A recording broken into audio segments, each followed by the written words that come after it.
Assalamualaikum warahmatullahi wabarakatuh.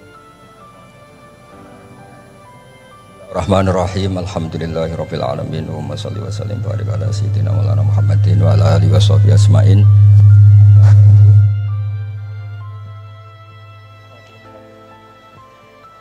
Alhamdulillah di ngaji bareng juga nggak ngerti polanya juga. Ya, yang terhormat nih wonten Bapak Rektor, wonten Mas Zainul Masdi, wonten Ketua Badan Wakaf Swarsono Muhammad sedanten saya hormati. Ini katanya untuk bahagia. Jadi saking pentingnya untuk bahagia itu sampai Allah itu kadang ngendikan hal yang nggak penting, tapi menjadi penting karena untuk bahagia. Jadi kalau Allah tanya Nabi Musa ketika ketemu dipanggil itu, wa ma tilka biyaminika ya Musa, yang kamu bawa itu apa? Padahal ketika dipanggil itu kagetnya bukan main. Misalnya pegawai UI dipanggil rektor itu kagetnya bukan main. Bawaannya rektor itu mesti nyalahkan. Mesti pikirannya orang itu mesti ketua badan wakaf ya sama. Mesti mau negur atau apalah. Nah, bawaan orang dipanggil atasan tuh grogi, maka Allah ngendikan yang rileks. Kamu bawa apa? Gitu. Yang kamu pegang tangan kanan kamu itu apa? Masa Allah tanya sekedar gitu kan karuan. Wong kita manusia aja tahu yang dibawa Musa itu apa tong? Kok Allah malah tanya? Banyak analis, banyak mufassir, banyak ahli hakikat yang berpendapat Allah itu menghilangkan groginya Nabi Musa. Sehingga tanya yang ringan-ringan. Jadi saya mohon ini pimpinan di sini juga kalau tanya anak buah yang ringan-ringan. Wes sarapan. Oh. Jadi kalau sosokan disiplin itu bukan sunnatullah, saya jamin itu. Apalagi tanya saya, kenapa Gus terlambat? Mulai saya pulang gitu. Tuhan yang Tuhan saja sebaik itu kok rektor sama badan wakaf kok sekeras itu gitu. Jadi ini bukan gojlok supaya jadi orang yang dekat Allah gitu. Jadi ditanya, wa ma tilka biyaminika ya Musa. Kamu bawa apa ke sini? Yang di tangan kanan kamu itu apa? Nah, bisa jawabnya ya lucu ya sederhana. Ini tongkat Gusti.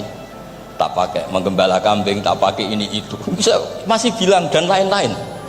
Kayak laporan keuangan tuh, kalau susah nerangkan itu dan lain.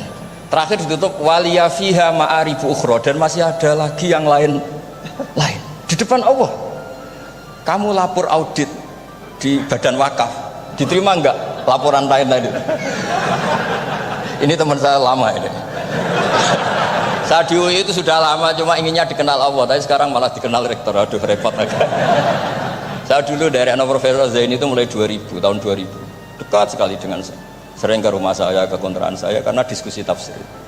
Dan saya ikhlas sekali tidak ingin dikenal rektor badan wakaf siapapun, karena keluarga saya itu bapak saya itu wali. Jadi kalau wali itu kepinginnya dikenal Allah, tahu-tahu diturunkan derajatnya disuruh kenal rektor, kenal badan wakaf.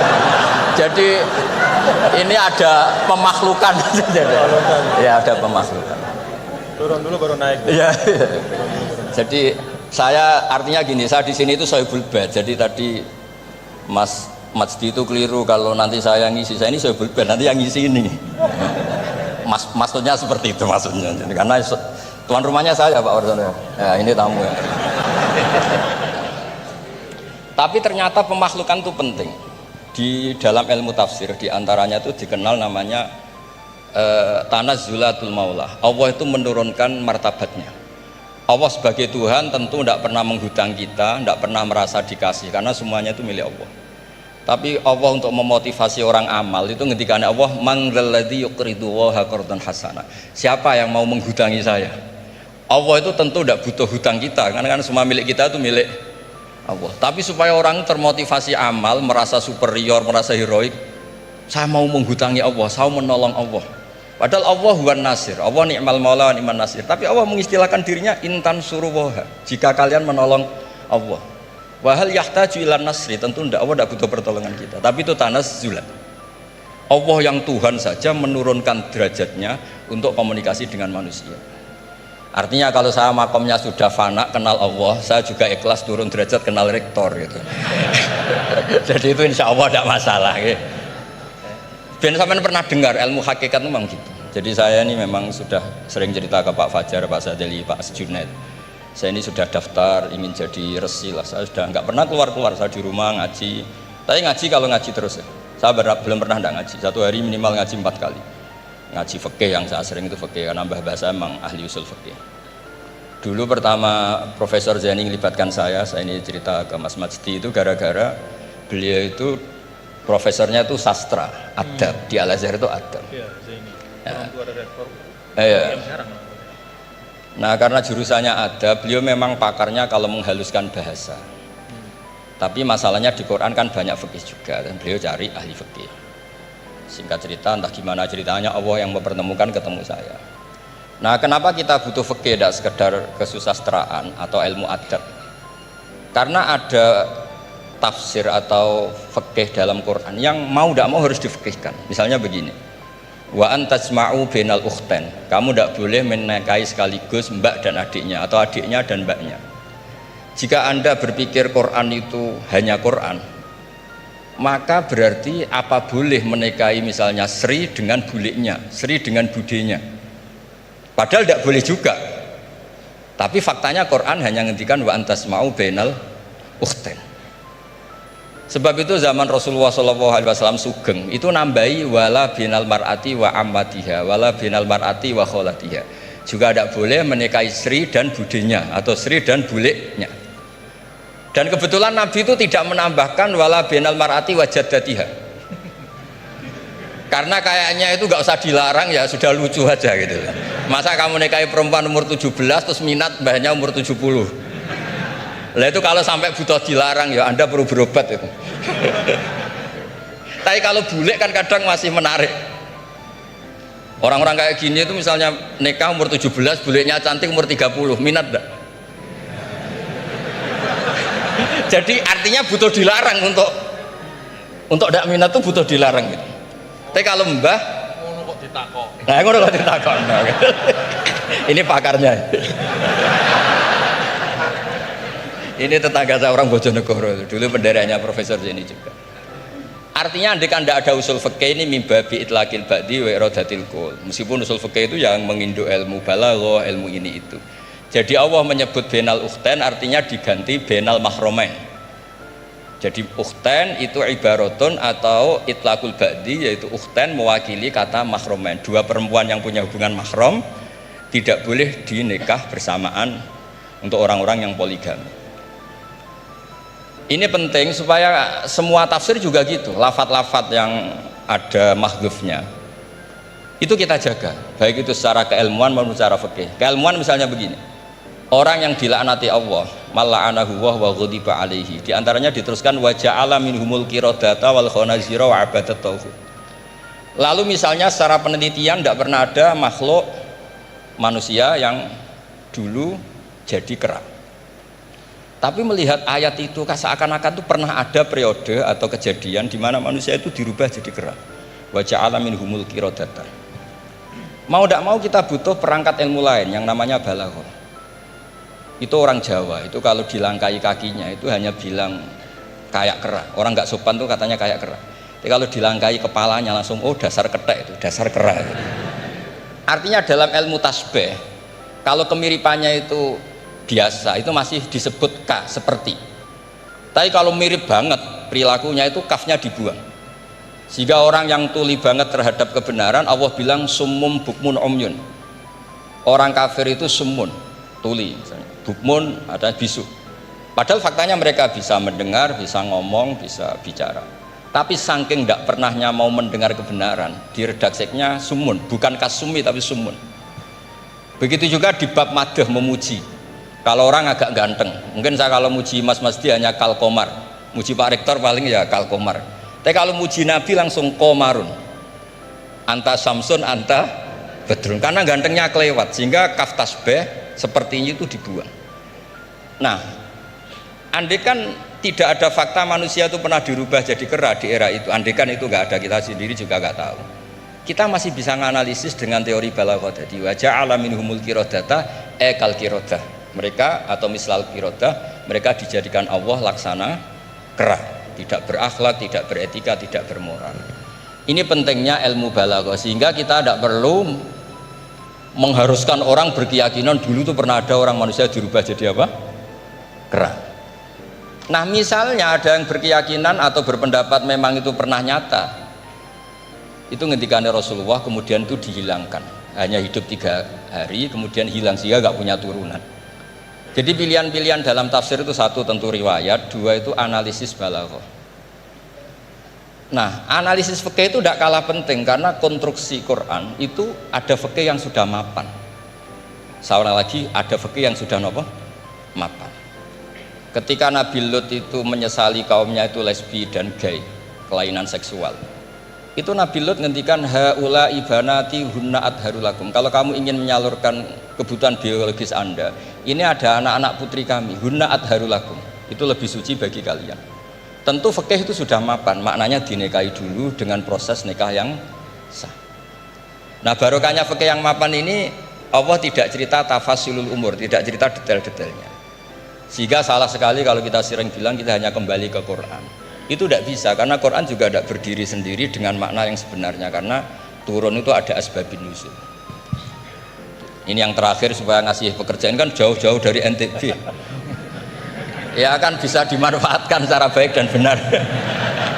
Saya ini Sohibul Bait. Nah, enggak, ini bukan guyon tapi memang betul harus begitu memang. Mau tidak mau. Sumpah misalnya, orang itu kalau ditagih hutang atau ditegur itu masih ya besok saya bayar. Ditagih lagi kayak gak percaya, wawahi besok saya bayar. Jadi kata wawahi itu mesti menunjukkan emosi, tersinggung, sumpah. Sehingga suatu saat ada seorang khotib ini ngendikan, fawarobbis sama iwal ardi innahu la hakkum mislama annakum tantikun. Demi Tuhannya langit dan bumi. Itu si Bedui, ada orang Arabi, orang desa. Langsung menyelasi Pak Khotib tadi. Pak Khotib, mangdalladzi akhdhafal jalil hatta alja'ahu ilal yamin. Siapa yang bikin murka Allah sehingga Allah terpaksa sumpah? Semenjak itu jadi ilmu, kalau Allah memulai redaksi dengan sumpah, dengan qasam, pasti Allah tersinggung. Jika lafat-lafat yang dimulai wan naziati gharqa atau dimulai wasamsi waduhaha, mesti terusannya itu Allah agak marah. Karena di mana-mana orang sumpah itu menjelaskan sama yang agak tidak percaya. Itu dzauqul arabi, itu ad-dzauqus salim. Nah, begitu seterusnya. Kemudian masalah wasfiyah ismiyah. Saya dulu sering debat sama Profesor Zaini. Kan misalnya kiai-kiai di Jawa umumnya kalau maknani min alaq itu segumpal darah. Lalu orang-orang yang nekuni embriologi itu tidak pernah ada segumpal darah, kalau segumpal darah malah jadi kluron. Macam-macam. Katanya Quran itu mesti benar, ini ada segumpal darah. Kata saya segumpal darah itu bahasa Indonesia, Quran itu bahasa Arab, tidak akan ada itu di Quran, kata saya. Tapi ada yang bilang segumpal darah, ya tetap aja itu enggak Quran. Yang Qurannya min alakin, segumpal darah itu bahasa Indonesia, Quran tidak ada yang bahasa Indonesia, kata saya. Nah, tapi itu bisa dianalisis pakai balaghah atau pakai teori madatul kalimah. Min alakin itu dari kata aliko ya'liko alakon, sesuatu yang menempel. Jadi kalau di proses embriologi misalnya ada apa yang menempel dalam ilmu itu, yaitu yang jadi rahim, jadi anak. Atau pakai ilmu balaghah, min alakin tetap maknanya segumpal darah, tapi maknanya itu tangkis atau tahkir. Manusia itu sombong. Padahal materinya sama yang sekarang jadi sama dengan materi yang sekarang jadi segumpal darah. Yaitu kita yang seperti ini materinya ya sperma, segumpal darah yang seperti itu juga materinya sperma. Kok kamu sombong? Materi kamu sama dengan materi min alakin. Itu persis dengan adatul Arab kalau sedang mencibir orang yang sombong. Itu kalau orang Arab bilang antal ladzi kharajta min makhrajil bauli marratan, kata orang Arab. Kamu adalah manusia yang keluar dari jalannya kencing 2 kali. Keluar dari penis lelaki ya lewat jalur kencing, keluar dari ibunya juga lewat jalur kencing. Supaya orang nggak sombong itu orang Arab bilang antal ladzi kharajta min makhrajil bauli marratan. Nah, min alakin itu dalam konteks itu karena begitu angkuhnya Abu Jahal, begitu angkuhnya kafir-kafir Quraisy, sampai diingatkan Allah ulang, kamu ini materinya min alakin, sejenis itu mbok yo jangan yatuho. Buktinya terusannya ayat kalla innal insana layatgha, manusia itu sungguh angkuh. Nggih niki pun deal nggih, jenengan harus sepakat, saya ini Sohibul Bait sama Pak Warsono sama Pak Rektor, ini tamu yang diundang untuk ceramah tafsir. Kalau ndak berarti asawaha wa rasulah. Nggih, monggo Mas Wasti. Bismillahirrahmanirrahim, meneruskan konstruksi ayat ya. Misalnya begini, Anda jangan langsung menyalahkan Nabi Adam. Saya ini sering kampanye untuk membela Nabi Adam. Karena banyak kiai yang cerita Nabi Adam itu salah melulu. Nanti kan kita di surga kan nggak perlu ngajukan kredit. nggak perlu punya istri cantik yang minta ke mall, karena kelebihannya bidadari itu cantik nggak minta belanja. Sudah gitu di madu juga nggak protes. Tapi kalau di dunia itu sudah minta belanja, di madu protes. Nah, jadi tapi kenapa Nabi Adam akhirnya keluar dari surga dan kita menyalahkan hanya demi kepentingan supaya tadi punya istri cantik tidak minta uang apa belanja dan boleh dipoligami mau maksudnya. Di konstruksi ayat itu tidak ditampakkan, tapi semua ahli tafsir tahu. Misalnya fadallahuma bihurur, setan menipu Adam dan Hawa dengan curang. Hurur itu nipu. Jadi kalau ngaji nipu itu mulai dulu itu ya gurunya setan itu. Jadi Nabi Adam itu di surga dengan penuh limpahan anugerah. Buah apa saja ada, makanan apa saja ada, enggak bayar. Tempat mewah lek juga enggak bayar. Kalau Anda di hotel lek sedikit aja bayarnya minta ampun. Akhirnya setan itu pura-pura nangis terseduh-seduh. Akhirnya Nabi Adam menghampiri.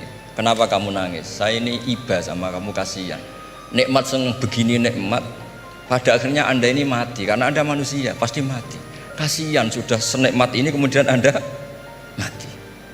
Pura-pura nangis, jadi lama ya nangis, acting itu. Akhirnya Nabi Adam tanya, lalu solusinya gimana? Terus setan tinggal numpangi, hal adulluka ala syajaratil khuldi wa mulkil la yafla. Kamu mau tak kasih vitamin, makan pohon khuldi, nanti kalau kamu makan itu terus abadi. Jadi terus setan, Nabi Adam mulai ragu ya, tapi Allah melarang saya makan pohon khuldi itu, syajaratul khuldi itu. Kamu tidak usah cari tafsirnya, itu anggur apa ketela apa duren, itu namanya orang kurang penggawean itu gak penting. Ketika Allah tidak menjelaskan detail itu berarti detailnya itu tidak penting. Kamu sok penting nyari itu apa ya. Allah saja tidak menjelaskan, kok kamu yang manusia mau menjelaskan. Akhirnya Nabi Adam tanya, apa betul Allah itu melarang saya makan itu? Terus Allah cerita, wa qasamahuma inni lakuma laminan nasihin. Terus setan itu cerita, demi Allah saya tahu info terbaru bahwa sekarang nggak apa-apa. Jadi hukum terbaru itu. Singkat cerita Nabi Adam makan. Ketika makan, berarti setan salah karena menipu Nabi Adam, Adam salah karena makan pohon khuldi tadi. Apa yang terjadi? Allah manggil Nabi Adam. Adam, kenapa kamu makan itu? Bukankah pohon-pohon yang lain, buah-buah yang lain itu cukup? Kenapa kamu makan yang saya larang itu? Terus jawab Nabi Adam ini yang unik, yang kita harus bela Nabi Adam ila yaumil qiyamah. Wa izzatika ya Rabbi ma adzunnu anna ahadan yahlifu bika kadiban. Demi kehormatanmu ya Allah, ketika engkau disebut oleh setan, saya tidak pernah mengira ada orang berani mencatut nama engkau kemudian dia bohong. Loh, ini contohnya Pak Fajar ini sama temannya yang paling sering bohong itu dia nggak percaya, tapi meskipun sering bohong kalau dipanggil Pak Rektor ngecek ulang apa enggak, kalau kalimatnya dipanggil Pak Rektor pasti nggak ngecek ulang, meskipun teman yang sering bohong pasti langsung nyari Pak Rektor. Saya misalnya sebagai murid Mbah Maimun punya teman yang sering bohong sekalipun terus bilang Gus dipanggil Mbah Maimun, pastilah langsung ke sana karena disebut nama itu orang sudah tidak berpikir jelimet. Ketika engkau disebut ya Allah, saya tidak pernah ngira ada orang mencatat nama engkau kemudian dia bohong, sehingga Allah itu haru sama Nabi Adam. Makanya Nabi Adam itu diusir. Ini meneruskan ayat yang dibaca Mas Masjid tadi, diusir tapi disangoni. Dam, secara prosedur hukum kamu harus saya usir karena kamu melanggar, tapi tak sangoni. Lucu kan? Tak sangoni, kamu baca ini ya. jadi unik. Makanya ayatnya fatalaqqa Adamu mir Rabbi, bukan kreasinya Nabi Adam. Kalimat itu bukan kreasi Nabi Adam, tapi hadiah sama Allah. Ini kamu secara laturan tak usir, tapi tak sangoni, ini dibaca nanti.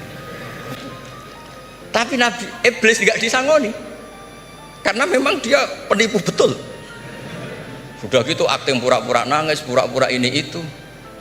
Jadi benar-benar penipu ulung. Makanya sekarang pun kalau penipu itu memang harus sopan, harus nangis, itu cara untuk itu. Karena sanatnya penipuan memang begitu, sanat awalnya memang begitu, pura-pura nangis terus pura-pura itu. Jadi itu memang cara paling efektif untuk apa? Nipu. Ada sanatnya. Nah, lalu kenapa ada hadis mangqala la ilaha illallah dakhalal jannah? Ini terakhir terus nanti Mas Masdi ngendikan terus doai sekalian. Perintah sohibul bait, bukan permintaan, perintah. Perintah itu bukan berarti tidak sopan. Memang bahasa Indonesia itu gitu. Permohonan itu mesti diabaikan. Kalau perintah itu agak tegas. Bukan masalah. Jadi begini. Saya ulang lagi konstruksi ya, konstruksi ayat fadallahuma bihurur. Kenapa mangqala la ilaha dakhalal jannah? Itu unik. Kalau kita baca hadis, ada orang itu pendosa, salahnya sudah minta ampun. Sama Allah dipanggil. Ini hadis musnad, riwayat Musnad Ahmad dan banyak riwayat yang lain. Dipanggil, "Fulan, kamu ke sini. Kamu lihat itu apa?" "Bok, Gusti." "Berapa?" 99. Per bok itu maddul basar. Sepanjang mata melihat itu isinya dokumen kesalahan dia. Jadi nggak kayak yang di pengadilan itu hanya beberapa tumpuk. Itu sepanjang dia lihat itu kesalahannya dia. Sepanjang dia melihat. Sudah gitu jumlahnya 99. Ya dia putus asa, dia akan masuk surga. Kemudian sama Allah, sudah kamu tenang saja. Diambilkan bok kecil, kecil sekali, paling sak bok jam tangan ya. Dah, innaka lan tuzlamal yaum, kamu tidak akan terdolimi. Kenapa Gusti? Ini kamu punya kebaikan ini kecil sekali. Ya apa efeknya Gusti? Kan nggak ngefek kesalahan seperti itu. Kemudian bandingannya hanya kebaikan sekecil itu. Dah kamu tenang aja. Setelah ditimbang box 99 yang jumlahnya maddul basor kira-kira 3 kilo sama satu wadah jam kecil, ternyata setelah ditimbang itu menangnya 1 jam kecil karena isinya la ilaha illallah. Malaikat itu gak berani. Kamu berani, ada namaku kemudian kamu abaikan. Saya dipanggil 1000 mahasiswa UII sama satu Pak Rektor, Pak Fajar. Kemana arahnya? Ke satu rektor apa ke 1000 mahasiswa yang manggil? Pak Rektor, kan ini urusan nasib. Nah ini cerita. Malaikat yang nimbang Pak Warsono itu diprovokasi sama malaikat yang lain. Kamu berani nggak mempertimbangkan kata Allah di situ? Wah ya tidak berani. Nah, itu disebut fala yaskulu ma'asmillahi ta'ala sayun. Dibandingkan asma Allah itu tidak ada yang bisa ngungguli. Nah, di sini terus para torekot, para apa konwiridan Allah. Tapi karena kita ini sekarang sudah tidak ngaji malah tanya, gunanya apa sih muni Allah? Lu nyebut pangerane orang gunane. Oh ini sedang nyebut Tuhannya kok kamu tanya gunanya apa? Kamu tak kasih uang aja tidak pernah tanya gunanya uang ini apa? Pas dijak wiridan tanya, gunanya apa sih? Oh dasar orang aneh. jadi logis. Lah Nabi Adam juga sama, ketika disebut asma Allah itu nggak mikir yang lain, apa setan itu penipu apa enggak, sudah grogi yang manggil Allah langsung. Nah makanya saya mohon, kenapa kita memahami mangkana akhiru kalamihi Allah la ilaha illallah dakhalal jannah, karena dengan itu malaikat nggak berani macam-macam. Jadi nanti kalau Anda ketemu malaikat tukang hisab, ayo silahkan abaikan nama Allah. Kalau kamu berani berarti tidak malaikatnya Allah. Masa namanya Allah gak dipertimbangkan? Ya tadi misalnya dosen-dosen UI ada undangan seminar menjanjikan, enggak seminar menjanjikan tapi yang manggil rektor, milih mana? Kira-kira saja milih rektor kan? Karena ini nasib berkelanjutan kan kalau seminar kan. Apalagi ini asmane Allah. Nah, makanya Nabi ngendikan fato satisi jilat wasakula ismuwah. Kemudian bok kesalahan tadi jomplang kalah, kemudian yang menang hanya asmanya Allah Subhanahu wa ta'ala. Makanya terus disebut, sudah Nabi ketika tanya amal apa paling baik ya Rasulullah, gini, dzikrullah fisri wal alan, gini dan kamu mati dan kamu hidup walisanu katordun, kamu harus selalu ingat Allah ta'ala. Lah dene saya sekarang itu sudah biasa ingat Allah terus disuruh ingat rektor, ya muga-muga itu tugas dari Allah juga. Saya tidak tahu apa benar apa tidak tahu. Tapi yang jelas saya tidak jenis orang yang apa ya, terus nganggep apa dunia penting betul. Tapi yo penting lah gue sanggup mati. Tapi yang jelas supaya sampean ngerti madhab saya, karena ini ngaji dan saya punya niat baik, maka saya ungkapkan cara berpikir saya. Jadi sampean tidak usah kaget. Mungkin namanya kan mengabaikan kesalahan, cara berpikir nggak gitu. Kita punya riwayat sahihah bahwa ketika malaikat mengabaikan semua kesalahan ini karena nggak berani memperbandingkan asmane Allah dengan yang lain. Makanya disebut di akhir hadis fala yaskulu ma'asmillahi ta'ala. Ketika sudah nyebut Allah harus dianggap selesai. Enggak boleh habis nyebut Allah mau mati kredit, enggak boleh. BPKB di bank ini enggak boleh. Nanti akhir hayatnya bilang BPKB, bukan Allah. Nggak harus kata Allah itu mengunci. Disebut akhiru kalami. Lah kalau sampean tanya, kenapa itu menjadi penting? Karena tadi malaikat tidak akan memperbandingkan Allah dengan yang lainnya. Makanya ketika ulama-ulama sufi, kalau kamu habis salah istighfar, nanti di sohifah kamu akan ditulis habis salah, salah. Terus di belakang ditulis, tapi setelah itu dia bilang astagfirullahaladzim. Nanti malaikat tinggal aja kamu teror. Kamu mempertimbangkan Allah apa yang itu? Ini tak ajari nih. Kalau tepak ya kamu didengar, kalau tidak malah digebuki, tidak tahu saya. Tapi itu ijazah resmi nih hari ini. Hadisnya akurat. Ijazah. Ijazah. Nggih ngoten mawon kok nak kesuwen kepinteran nyanyi kula. Assalamualaikum warahmatullahi wabarakatuh. Silahkan 3. 1 dari kiri, ya yang dekat tiang silahkan. Silahkan berdiri untuk meminta mic dari panitia. Ya singkat ya. Assalamualaikum warahmatullahi wabarakatuh. Ya menarik pemaparan dari guru kita semua terkait dengan Islam harus membahagiakan. Yang pertama tafsirnya adalah sekarang ada paham materialisme itu juga menawarkan kebahagiaan, paham hedonisme juga menawarkan kebahagiaan, paham liberalisme itu juga menawarkan kebahagiaan. Jadi Islam bahagianya itu mungkin kita bisa menilai diri kita masing-masing.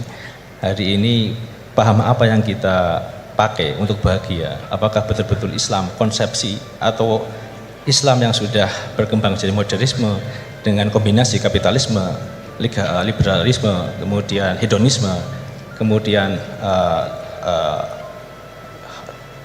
yang saya sebutkan tadi Jepang. Jadi tafsirnya ayat ini menurut modernisme sekarang kemudian dikaitkan dengan penjelasan tadi kebahagiaan itu Islam membahagiaan orang sekarang dengan duit sehingga monetisme menuhankan duit di mana-mana. Oleh karena itu Islam melakukan revolusi akidah, bagaimana kembalikan kepada Allah Subhanahu wa taala sebagai satu yang memberikan kebahagiaan. Sehingga revolusi yang dilakukan kita sekarang apakah bisa dilakukan dengan revolusi takwa?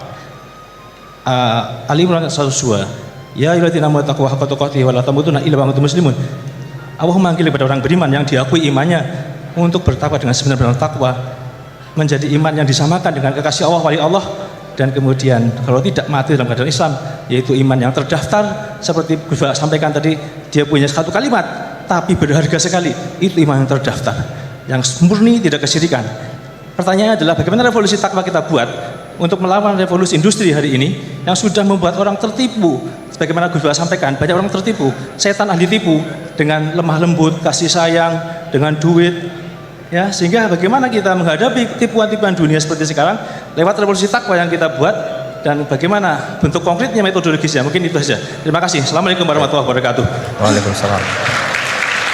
Bismillahirrahmanirrahim. Assalamualaikum warahmatullahi wabarakatuh. Sebelumnya terima kasih saya ucapkan kepada Pak Bajar sebagai moderator telah mempersilahkan saya dan memberi kesempatan. Sebelumnya saya memperkenalkan diri, saya Engki Kurniawan dari mahasiswa Prodi Ekonomi Islam Ukan 2020. Tanpa mengurangi rasa hormat kepada Al Mukarrom Tuan Guru dan Gus Baha, saya ingin mempertanyakan yang tadi sempat disinggung di awal, yaitu tentang tadayun ma'kus, tentang kekeliruan dalam beragama. Kita tahu sekarang bagaimana tentang perkembangan teknologi yang menyebabkan informasi-informasi itu berkembang secara masif mengenai agama-agama gitu, tentang pelajaran-pelajaran dan tafsir Al-Quran gitu. Yang kita tahu tadayun ma'kus ini tentang bagaimana orang-orang menyampaikan yang kurang penting di atas sesuatu yang penting gitu. Nah, sebagai kami mahasiswa gitu yang masih awam tentang agama, bagaimana sih gitu cara kita menangkis agar tidak terjerumus atau terjerat dengan pembahasan-pembahasan yang kurang penting dan menjerumuskan kita ke dalam sesuatu yang sesuatu yang buruk gitu, yang kayak memunculkan perdebatan dan kontroversi. Gitu saja Pak. Terima kasih. Wassalamualaikum warahmatullahi wabarakatuh. Waalaikumsalam. Terakhir dari Putri, paling depan kerudung biru. Oke, silahkan. Bismillahirrahmanirrahim. bertanyaan fikih sangat sederhana tapi saya tidak paham. Saya bacakan bagaimana cara mengajarkan istihadhah yang memudahkan kepada anak perempuan yang belum baligh, Gus Baha. Karena kalau kami jelaskan dengan menghafal dan memahami syarat-syarat tamyiz, mereka kesulitan. Dan kalau perempuan tadi sudah paham belajar istihadhah tanpa memahami tamyiz, apakah selanjutnya perempuan tersebut harus belajar istihadhah dengan memahami syarat-syarat tamyiz? Sampun. Tiga penanya. Berikutnya kami berikan kesempatan kepada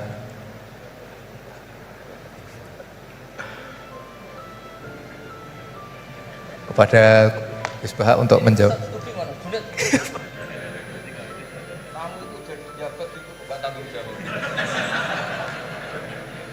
Di sini itu ada DPPAI ya? Iya. Coba terang singkatan DPPAI, ben ngerti ben ono. Baik hadirin yang berbahagia, di spirit yang diperintahkan oleh Gus Baha bahwasanya di UI ini ada DPPAI, Direktorat Pendidikan Pembinaan Agama Islam. Jadi menurut beliau itu maksudnya supaya jawab gajinya bendonya akhirat.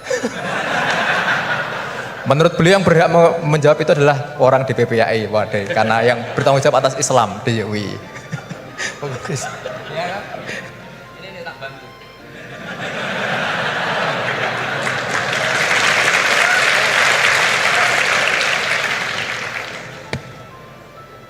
Jadi harusnya kan sudah tugas, mandat, ada SK-nya, ada fasilitasnya. Kalau gaji itu kayaknya kasar fasilitasnya. Jadi harusnya yang jawab itu ya ketua DPPA, iya. Tapi sudahlah, karena saya ini orang baik tak tolong. Begini ya, jadi perspektif Islam atau taqarrub ilallah itu mulai dulu itu orang mau tidak mau subjektif, tapi hukum pokoknya sama. Misalnya orang mencintai Allah, ada yang saking mencintainya itu tidak pernah nyebut Allah. Ada wali itu mencintai Allah tidak pernah nyebut Allah, karena dia takut ini nama sakral, jangan-jangan dilecehkan. Imam Malik itu pernah ada seorang pengemis datang, ya Imam Malik saya minta uang. Imam Malik jawabnya itu, saya tidak punya uang, baru tidak bawa uang, juga tidak punya uang. Kamu besok ke rumah saya atau nanti ke rumah saya, tak kasih uang. Terus diberi nasihat sama temennya. Halai itu mbok ya Anda ngomong rozaqakallah, ya semoga Allah memberi rezeki kamu. Jawabnya Imam Malik itu apa? Saya masih hafal teksnya. Fa ana ujillu ismallahi ta'ala an askura indaman yakrohu sama'ahu, ada yang baca sima'ahu walau dimna jumlatin. Saya tidak mau nyebut nama Allah pada orang yang nggak suka nama itu, meskipun tuh hanya secara apa itu eksplisit. Artinya kalau dongakno serang di duit, jaluk duit kok kayak donga kira-kira itu. Wong saya mintanya uang kok dikasih apa? Doa. Jadi kadang-kadang orang cara mencintai Allah itu, lah ya bagi pengemis tadi rozaqakallah itu maknanya kan nggak mau memberi kan? Doa tadi kan disimpulkan nggak mau memberi. Sama seperti kita di Jawa ada keponakan misalnya mau mondok pamit padenya, kata padenya, ya wis le tak sangoni selamat, ya sudah tak sangoni selamat. Selamat ndonga tok gak modal agak tunggale. Nah, berdoa saja tanpa modal. Nah, Sayyidina Umar radhiyallahu anhu itu diantaranya orang yang meriwayatkan hadis Innallaha ta'ala kallafani an asrifa anhu du'a.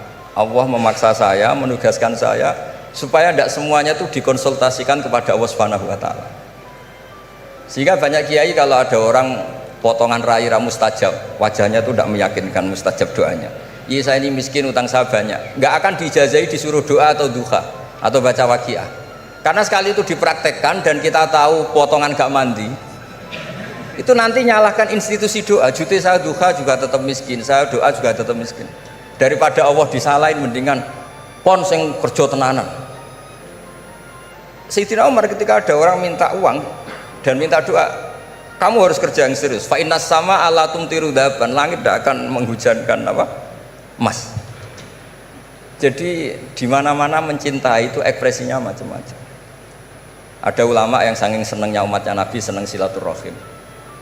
Ada ulama yang saking senengnya Nabi gak suka silaturahim dengan arti berkunjung karena itu dianggap mengganggu. Teman kita punya anak, punya istri, kadang pas harmonis kita datang terganggu. Wong saya pernah dolan di orang, pas tukaran sama istrinya, itu berhenti dulu ada Gus Pak, nanti teruskan. Ternyata orang tengkar itu diganggu juga gak suka. Jadi tiket, cek ono Gus Pak, kok terus no. Jadi ternyata orang bertengkar juga gak mau diganggu. Setelah itu tak tanya, tadi diteruskan tengkar aja, materinya lupa. Materi untuk nyerang istrinya lupa. Nah begitu juga zaman Rasulullah SAW. Banyak sahabat yang saking senengnya Nabi sering sowan istifadah. Ada yang saking senengnya Nabi nggak sowan, takut ganggu. Nabi punya keluarga, punya anak, punya istri.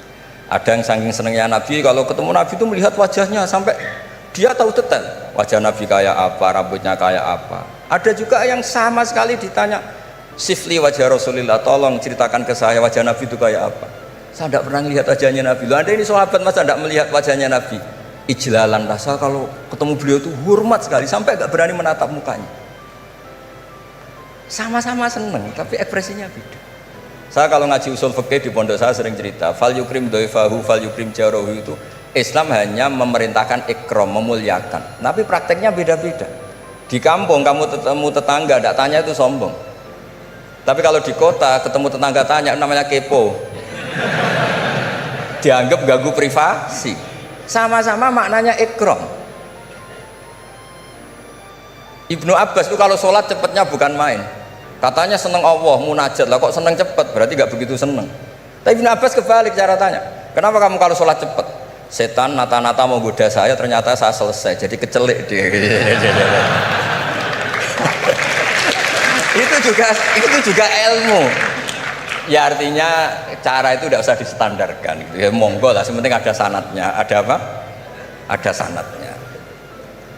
Ya saya seperti datang ke sini itu mungkin bagi anda bagus. Wah Gus Pak kersorawa, alhamdulillah. Jari santriku, waduh gak ngaji meneh diganggu wong UII. Jadi anda statusnya bagi saya pengganggu. Nah itu juga yang terjadi di tafsir. Wasab atin idza roja'tum. Ada pelanggaran tertentu di puasa itu kafarohnya itu fasyamu salasati ayamin fil haji wasab'atin idza roja'tum. 7 ketika kamu pulang. Itu kata Abu Hanifah, 7 hari ini boleh dilakukan di kawasan Mekah asal selesai haji sudah. Tapi bagi Imam Syafi'i pulang itu harus sudah sampai rumah. Sekarang saya beri pertanyaan, ketika Pak Fajar ini acara selesai terus dia pamit saya pulang, Gus saya tak pulang. Bagi saya dia sudah pulang meskipun masih di jalan. Tapi bagi istrinya istilah pulang kalau sudah sampai rumah. Lalu idza roja'tum itu pulang itu menurut siapa? Mas Majdi nanti ketika sudah pamit di bandara kita bilang sudah apa? Pulang. Tapi kata istrinya belum. Sama-sama istilahnya wasab'atin idza roja'tum. Ada kiai itu tidak pernah mikir Islam sama sekali. Sebenarnya sama Islam bukan main, tapi gak tahu mikir Islam. Tak tanya Islam agamanya pangeran Gus, mbok pikir keliru, ono sing duwe. Islam itu milik Allah, ya, mesti diurus sama Allah. Tidak usah kamu pikir, Allah sendiri nanti yang ngatur Islam. Ternyata saking tawakalnya nggak mikir. Ya ada juga yang mikir Islam semangat malah keliru saking semangatnya. Ya macam-macam, sama-sama mencintai Islam. Coba kalau kamu seneng sama anak-anak, anak kamu main pakai motor atau pakai ontel. Pilihannya 2, kamu peduli, ayo kawal nanti kalau jatuh, ayo kawal sama pembantu ini nanti kalau jatuh. Itu ya bukti cinta. Ada enggak? Sembarno ae wis pinter. Anakku wis pinter, nak tiba tangi dhewe, anakku sudah pinter kan. Itu juga penghormatan pada anak. Jangan kira makna seneng itu harus terbentuk satu versi. Seneng anak ya nak dolan dikawal. Ternyata yang membiarkan juga bentuk penghormatan bahwa anak ini sudah mandiri. Ya terus yang masalah istikhadah itu masyhur itu di riwayat Hamnah binti Jahsh.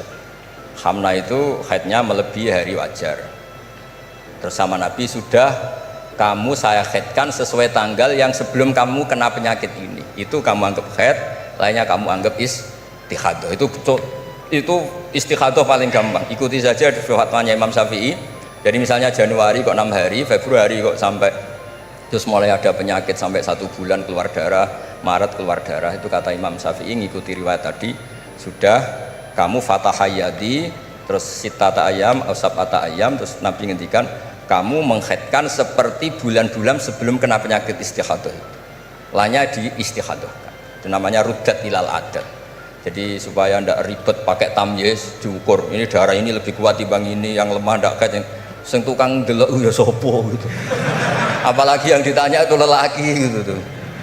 Oh, itu kan ya agak repot lah, coba lah, agama ini tidak perlu repot-repot seperti itu. Jadi ini sebagai senior saya kasihan sama Pak Junaid ini. Harusnya beliau nanti yang kena hisab pasti Pak Junaid. Jabatannya mau, tanggung jawabnya nggak mau. Ya tapi kebetulan ada orang baik di sini ya, alhamdulillah saja. Kalau ketemu saya tuh cium tangan bolak-balik, tapi niatnya kayaknya mau supaya saya mau backup gitu. Nah ini yang satu pertanyaan Mas Wasdi ini masih kan 3, saya jawab 2.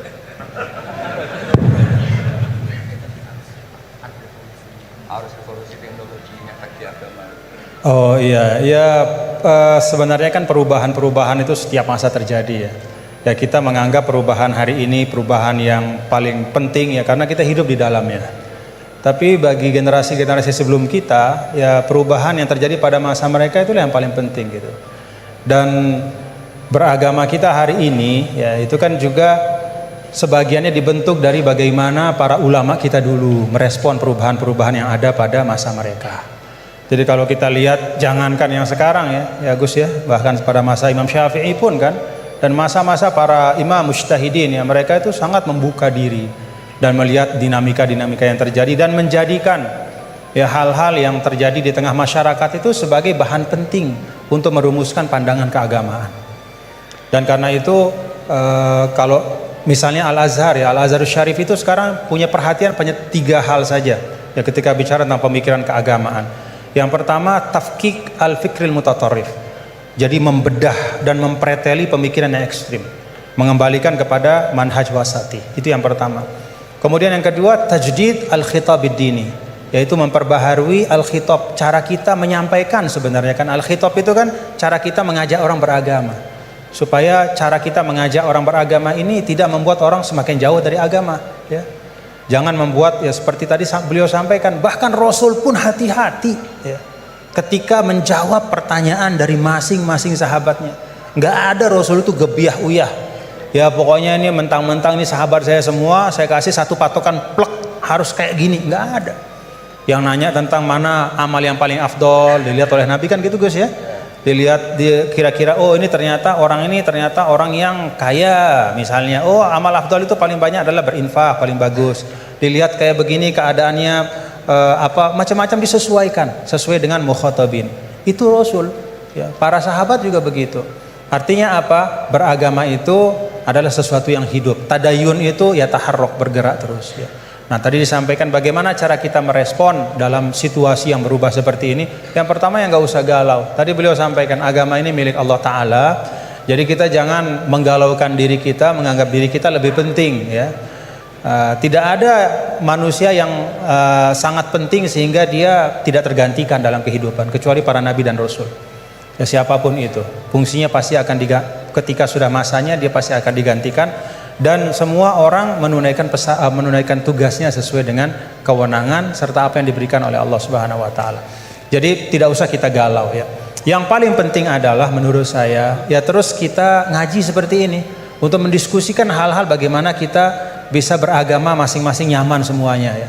Kita bisa beragama dengan nyaman, dengan tenang, seperti tadi kata guru saya, is'adul insan fid darain, supaya kita beragama dan kita bahagia ya, beragama bahagia ya, dan itu memang pesan dari Islam. Adapun isme yang disampaikan tadi yaitu ijtihad manusia saja ya. Hari ini kita kan begini, umur biologis kita kan pendek, 60-70 tahun, maka isme yang tumbuh berkembang di tengah-tengah kita hari ini kita anggap sebagai sesuatu yang sangat penting ya, sesuatu yang merupakan pencapaian luar biasa hebatnya. Tapi kalau kita letakkan diri kita di dalam spektrum sejarah yang panjang, maka itu hanya bagian dari ijtihad yang manusia ya. Sehingga menurut saya tidak perlu kita kita istilahnya seakan-akan isme itu akan menggantikan Islam. Enggak, yaitu ijtihad manusia. Besok akan ada isme baru, tapi al-Islam ya'lu wa la yu'la alaih. Islam akan tetap tegak teguh, insya Allah. Mudah-mudahan kita berada di dalamnya, bagian dari itu semua. Itu saja yang dapat saya sampaikan. Terima kasih sekali lagi atas kesempatan pada hari ini, Pak Rektor, Bapak Kepala Badan Wakaf dan semua. Jazakumullah khairan katsira. Mudah-mudahan kita bisa jumpa dalam kesempatan yang lain. Assalamualaikum warahmatullahi wabarakatuh.